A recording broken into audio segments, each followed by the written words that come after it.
Okay, I'm going to show you real quick how to take a video that's in your Google Drive and upload it to YouTube. So I'm going to start off with just a nice short video that's in my Google Drive. I'm going to right click on that video and I'm going to scroll all the way down to download. So I'm going to download this onto my desktop of my computer. So then I'll be able to upload it to YouTube from there. So that's why I picked a nice short one. So it's just it's just a wee video, and then I'm going to type in delete after so that I know that this is something that I want to delete when I look back at my desktop. All right, so then the next thing I want to do is I want to go to my YouTube channel. And so all you have to do for that is just going to open up a new tab. I'm going to go up to the waffle in the upper right hand corner, and I'm going to find my YouTube channel right there. All right, so when I'm in my YouTube channel, there's the recorder with the looks like a little camcorder up here in the upper right corner with the plus sign where it says create. I'm going to click on that, and then I'm going to choose upload video.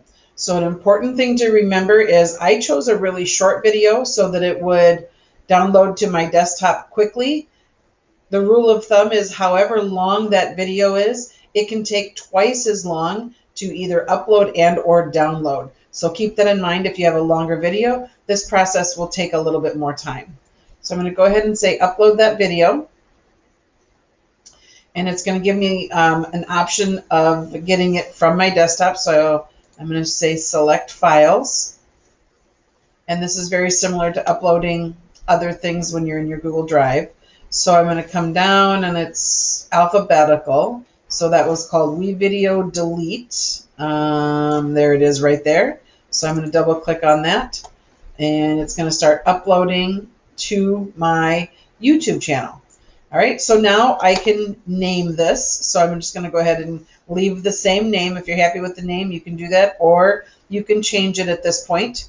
I can put in a description. So I'm going to say, oops, this is a temporary video that will be deleted. So you could give any type of description that you want in there. You also have the option to include a thumbnail. I like to plan this in advance, and depending on what my video is going to be about, I might pick a thumbnail that is a picture I would download or something. So it's that image that when people see your video, that's the image that they see first. A lot of times I use ClassLink Launchpad as that thumbnail if it's something where they have to use ClassLink Launchpad to access it. Okay, so I'll just go ahead and looks like it's playing right there. So that's fantastic. Now I'm going to say next. And so now this is if I have a playlist for it. So once you have more videos on your YouTube channel, you might have playlists. As tech integrators, one of our playlists that we have is online learning. So I may choose to put that in an online learning video. I might be in a summer school playlist. So it could depend on how you categorize your videos would be the playlist. So I'm just going to call this one for fun. And is it made for kids? Is it not made for kids? Mine is for staff particularly. So I'm going to say no, it's not made for kids. An age restriction, I don't need to bother with that right now. And then I'm going to say next. And this is where we could add other elements to it. I'm not going to bother with any of that right now. I'm fine with how it is. So now this is how you want it to be visible. All right, who do you want to be able to see this?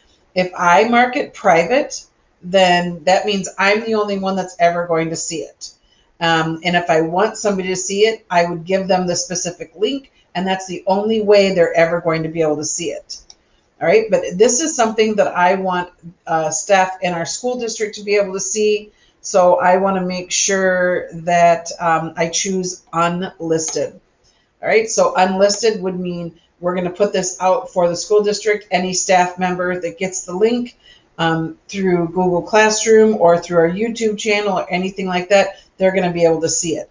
If I wanted it to be searched out on the public web, so somebody in California, somebody in Zimbabwe, if they wanted to see it, then I would choose public. But I want this specifically for the Green Bay schools, so I'm going to choose unlisted there. And then I'm going to save this. All right, so now my video is published. If I wanted to share it to Facebook, Twitter, or anything else, I could do that. I'm not going to bother with that because we're going to share it through our Google Classroom. And there it is. So there is the video that I just completed. All right. It does not have restrictions. It is unlisted. This is the date that it was uploaded, and nobody has watched it or commented on it at this point. So if you have any questions, feel free to let me know or contact your tech integrator or your library media specialist for more help with this.